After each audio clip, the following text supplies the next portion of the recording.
Ladies and gentlemen, we all know that the reason why the opioid plague is affecting white people more than black is because of pure racism and how doctors prescribe medicine and how nurses care for us when it comes down to pain.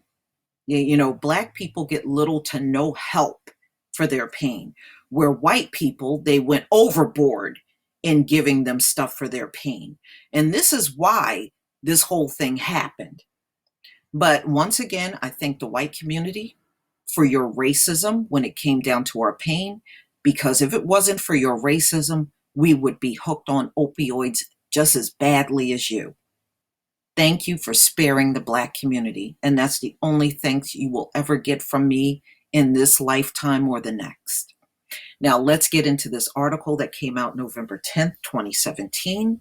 And I will leave the link to this article from NOLA.com in the description box.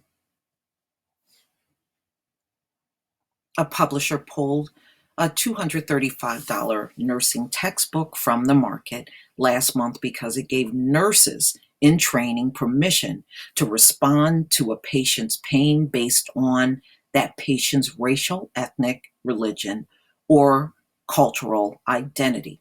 According to the nursing, a concept-based approach to learning, Jews may be vocal and demanding of assistance when they're in pain, whereas Hispanics may believe that pain is a form of punishment, that suffering must be endured if they're to enter heaven. What? They had this written in a textbook? That textbook also taught that Blacks often reported higher pain intensity than other cultures. At the same time, we believe suffering and pain are inevitable. No, we don't believe that. White people believe that. We don't believe that. Black people do not believe that suffering and pain are inevitable. That's what white people believe. You can tell somebody white wrote this book. You can tell. The nursing textbook also include some nonsense about how American Indians, Muslims, and Hindus respond to pain. After the justified uproar, Parsons, a London book publisher that also has offices in the United States, yanked the book. Now, what kind of... Oh my God. So they put a racist book out about how different cultures feel pain and how Black people expect to suffer. And you didn't see that that was wrong. That's the problem with these high IQ fools. They never see anything until after the fact. You ever notice that? They'll throw some shit out in the public, and then when the public don't respond well to them, then they go into the naive act. I didn't know. I wasn't thinking. I didn't know. Then that tells me you ain't fit to lead. That's what it says. You don't have any common sense.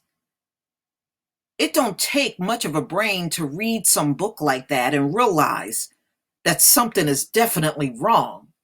But not you. You'll put it out there anyway. And then when you suffer the backlash, you do the, I didn't know. Whatever. No, you didn't know because you're dumb. In an attempt to have nursing students think that many facets of caring for their patient, we reinforce a number of stereotypes of a number of ethnic and religious groups. It was wrong. We should have been more thoughtful about the information we put into our curriculum. Gee, you think? Once again, don't catch on to nothing until after the fact. Always take note. They do this at a very high amount of times. You just take note to how many times they'll throw something out in public when they get the backlash. Oh, he didn't put enough thought. Oh, I wasn't thinking. Oh, it was a mistake. Oh, but you got a high IQ though, right? Get the fuck out of here. All right, let's go ahead and listen to this lame ass video and this fucked up apology that they really could have saved. You know, if somebody had half of a brain, then you should have known not to put a textbook out like that. Hello, I'm Tim Bozick and I lead global product development at Pearson, and I want to apologize. In an attempt to help nursing students think through the many facets of caring for the patients, we reinforced a number of stereotypes about ethnic and religious groups. It was wrong. We should have been more thoughtful about the information we put into our curriculum. Educating students, especially those who will be our next generation of caregivers, is a profound responsibility.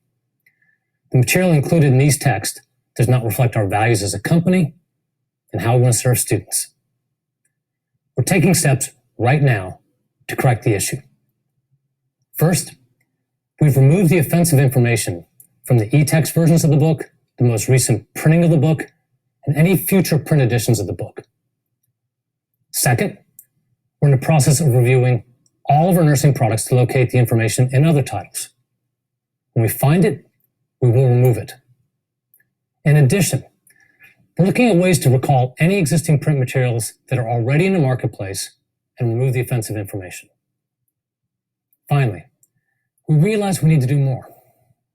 In the coming days and weeks, we'll be seeking out external partners and experts who can help us improve our curriculum and infuse it with a greater level of sensitivity and understanding of cultural diversity. Some of these actions may take some time, but we are fully committed to setting this right, and we will be following up publicly about our progress. In the meantime, I want to apologize again for the offense that we've caused. We will do everything we can to regain your faith and trust in Pearson. Thank you. You know, this is a joke. And no, I don't accept his apology. This is something that has been going on for centuries. Centuries, ladies and gentlemen. They were talking about we didn't feel as much pain during slavery. They said it during Jim Crow when they were lynching black men and women. They were saying you didn't feel the pain. These sick bastards have been saying that for centuries. And no, I don't accept their apology. And that's another thing. Black people, stop accepting their damn lame ass apologies. If they were sincere, then stuff like that would not have been written in the first place. But the fact that they're still writing this shit tells you where their minds are. For a 2000 report in Annals of Emergency Medicines, doctors at Emory University School of Medicine reviewed the medical charts of 217 patients who showed up at one emergency room with long bone fractures. Overall, 43%, listen to this, of the Black patients received no pain medication, whereas 26% of white patients went untreated for pain. So the vast majority of the patients that had a bone fracture that went to this hospital received nothing for their pain.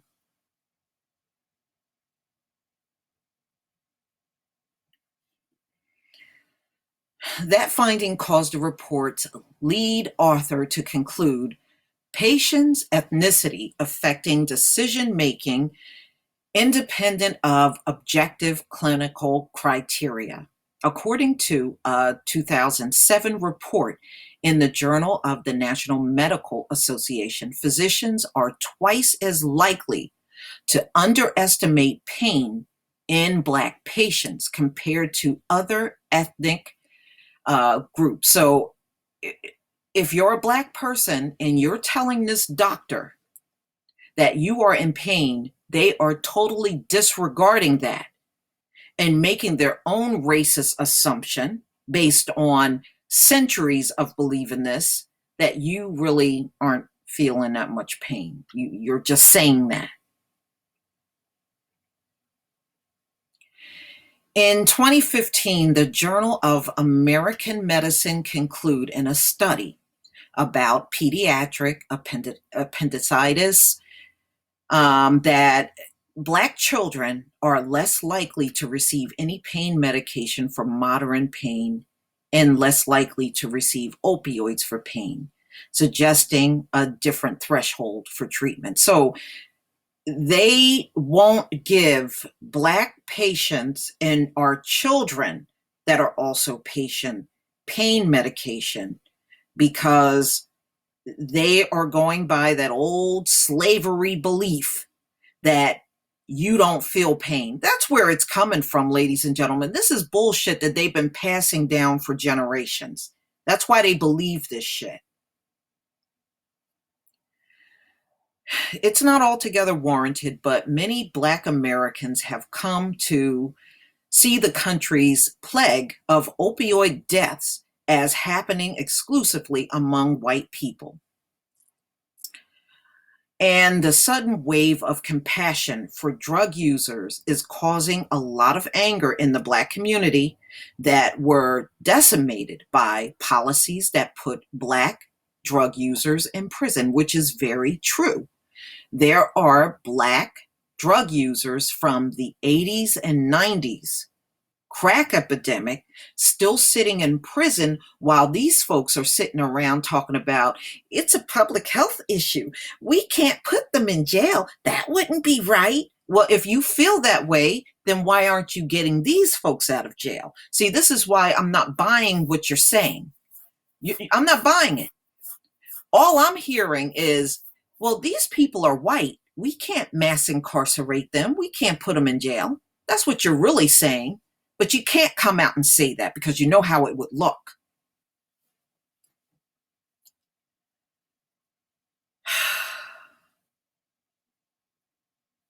But the epidemic is a white problem. It really is.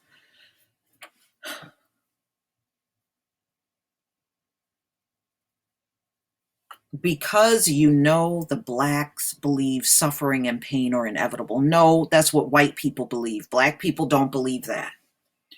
In a November 4th NPR interview, Dr. Andrew Colondi, co-director of the opioid policy research at Brandeis University, called the country's opioid addiction plague overwhelmingly white. And he offered a theory that's based on evidence. No, it happened because of racism of the white doctors and nurses and how they treated Black patients differently from how they treated white people. That's what led to this epidemic.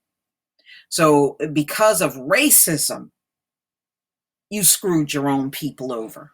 That's pretty much what happened. He said something that we do know that doctors prescribe narcotics more cautiously to their non-white patients. It would seem that if the patient is Black, the doctor is more concerned about the patient becoming addicted, or maybe they're concerned about the patient selling their pills, or maybe they are less concerned about pain in that population, which is the latter. Okay, but it's so funny because guess what? White people are addicted to opioids. White people are selling their pills out here. So everything they suspected Black people were going to do, white people are presently doing. And yes, they've always been less concerned about our pain. Look, if they're not going to show any concern about your emotional or mental pain, what makes you think they're going to care about your physical pain? They're not.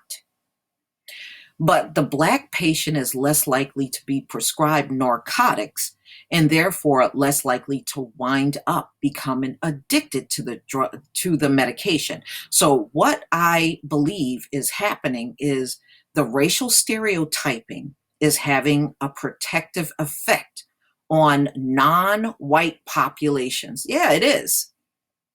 It is. Take note, people.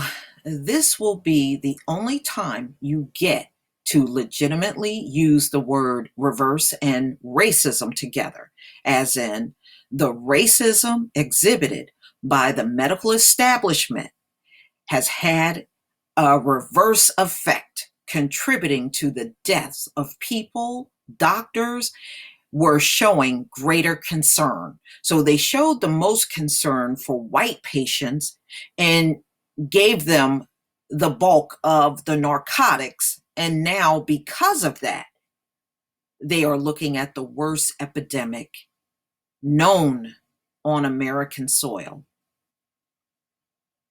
We should be glad that the opioid plague isn't worse than it is. We should be happy that it's not all our communities are suffering to the same extent, but we should remain angry that those communities are being spared because their pain isn't considered a priority. So there you go, ladies and gentlemen. Racism fueled the opioid epidemic by these medical workers, doctors, nurses, anybody that cares for Black patients and believe that we just don't have any pain. And they got that from the good old slave days and been passing it down through the generations ever since. Please tell me what you think. Please leave your comment and subscribe. And don't forget to hit that notification bell. Peace, family.